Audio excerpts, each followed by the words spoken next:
Hello everyone, welcome back to our channel How to Tutorials. In today's video, we are going to see how you can log into your eLead account. Well, it is a quite simple process, so let's dive right into it. So the first thing that you have to do is open any kind of browser on your PC. I'm going to use Google Chrome in here.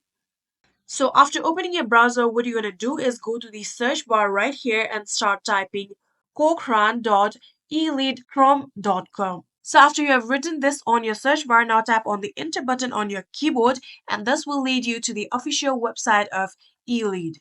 So here you can see this is the official sign-in page of eLead. So in here you can type down your username here, and if you want this page to remember you, you can click on remember this, and this will remember your username. And in here you can type down your password, and in case if you have forgotten your password, you can click on forgot your password, and this will lead you to the further process of how to recover your password.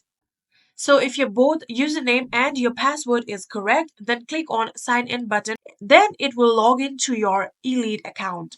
And that is it. That is how you can log into your eLead account.